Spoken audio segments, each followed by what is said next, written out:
The summer heat was unbearable when my friends and I decided to go to the lake to freshen up a little. We brought tents, treats, and a great mood. But when we arrived at the place, the lake turned out to be deserted. Usually, children were swimming fussily here, and vacationers were making noise on the shore. But today the water was muddy, and there was something strange in there. We didn't pay attention to it and set up camp. In the evening, a bonfire was lit around, but suddenly strange sounds began to come from the lake. We've always laughed at stories about monsters living in the water, but now it's getting scary. But when we came to the water, a huge creature ran out of it, a mixture of man and fish, with sharp teeth and frightening eyes. She let out a terrible scream, and we ran into the tents. The creature stayed on the shore and began to arrange a real hunt for us. We were afraid to stick our heads out of the tents, and her growling and giggling haunted us. She seemed to know that we were afraid and was enjoying it. We ran out of provisions and had to decide what to do next. We decided to go in search of help, but our path turned out to be even more terrible. The vile creatures were not alone. They spread all over the forest and began to chase us. We fled, hoping that we would find help, but the creatures did not lag behind. As we desperately ran, we realized that they had staged a real manhunt, and we needed to somehow stop this madness. Exhausted, we finally arrived at the old abandoned mansion. We broke through the thicket and worked hard to barricade the entrance. But when we finally exhaled, we heard strange noises inside the building. Getting inside, we found that the mansion was no longer empty as we thought. The look was saturated with fear and horror because the shadows of vile creatures towered over us. They scraped the floor and walls, made strange noises, and looked like some ancient monsters that had emerged from the darkest nightmares. We realized that their exit from the lake was not accidental. They managed to master the swampy paths leading to the village. Its entire territory was not in a terrible state of siege. We're going to build some kind of protection around the mansion.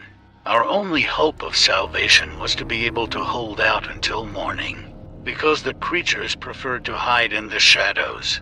When the east began to turn pink, it meant that they would hide back in their gloomy shelters, and we would be able to find salvation from the nearest village. But what happens if the defense doesn't last until morning? There were a lot of unresolved questions and little time for answers. And then we heard their rustling again, and they began to approach. Our hearts skipped a beat when we heard the footsteps of the creatures approaching our defense. We gripped our weapons and prepared to face the unknown. Suddenly, everything went quiet, and we could only hear our own heavy breathing. The moment seemed like an eternity, until finally there was a sharp rasp, as if someone began to swipe the walls with a knife. We tensed up, ready for battle, and at the moment when we were ready to charge, we heard a whisper in the darkness, muffled by the walls of the old mansion. It was incomprehensible, but incredibly familiar, as if calling for our help. But where was it coming from? We decided to go in search of the source of the whisper, despite the danger.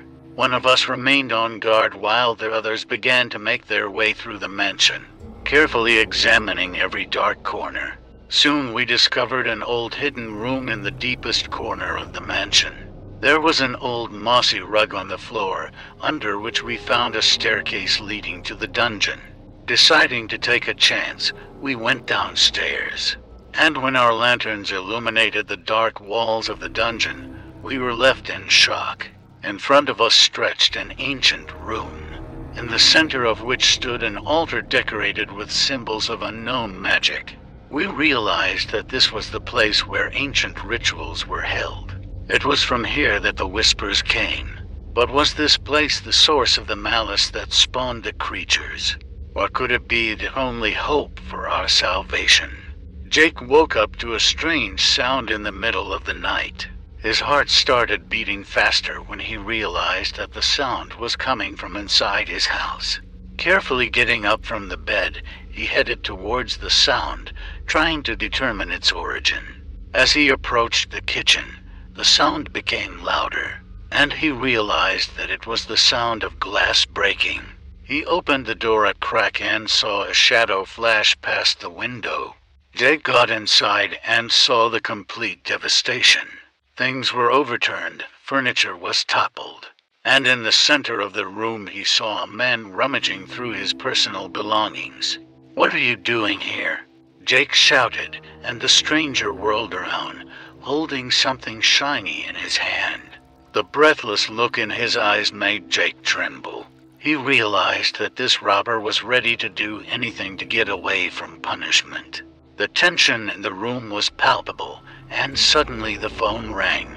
The thief looked at Jake in surprise, and then threw his things into a bag and rushed to the exit. Jake ran after him, but when he jumped out into the street, the darkness swallowed the thief, and he disappeared into the night. The phone kept ringing, and Jake decided to answer it. He heard a low whisper on the other end of the line. "I know what happened, and I can help you find the thief, but for a price." Jake was puzzled. Who could have known about this incident and what price would be required for help?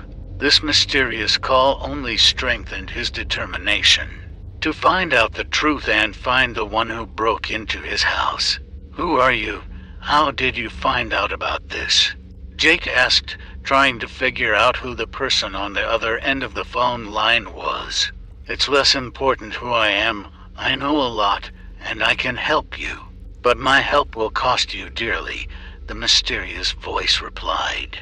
Jake felt that something was wrong, but at the same time, he was ready to do anything in order to find the culprit of this incident and regain his lost sense of security. He agreed to the mysterious caller's offer and arranged to meet the next day. The next morning, the meeting took place in an old abandoned warehouse on the outskirts of the city.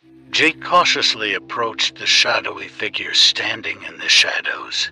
"What do you know about the hack? How are you going to help me?" Jake asked, looking straight into the stranger's eyes. "I know it was for a reason. Whoever broke into your house was looking for something specific. I can help you find him, but in return I ask you to complete one task for me," the stranger replied. Jake felt the air fill with tension, and the hidden mystery of this situation began to penetrate his consciousness. Jake felt that his life had turned into some kind of mysterious and unpredictable story. He decided to accept the stranger's offer, realizing that this was the only chance to find the culprit of breaking into his house and restore his safety. "What kind of task do you want me to do?" Jake asked, trying to figure out more details.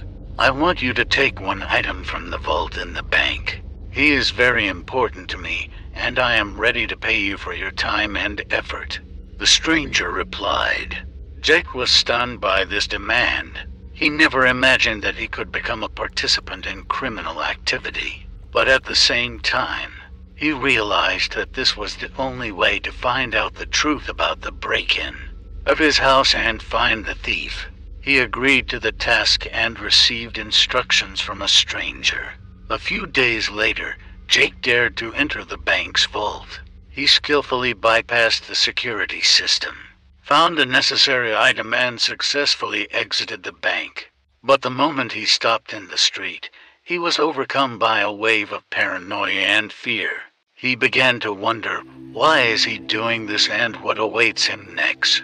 When he returned to the meeting place, he found that the stranger had disappeared. He left only a note: "Thank you for your help, but now we're both in danger. You need to continue your investigation and find the truth about what happened in your house. Maybe I can help you again, but you'll have to find me first. Hurry up, time is not in your favor." Jake realized that he was caught up in a dangerous game, and now his life depends on how quickly he can unravel this tangle of secrets.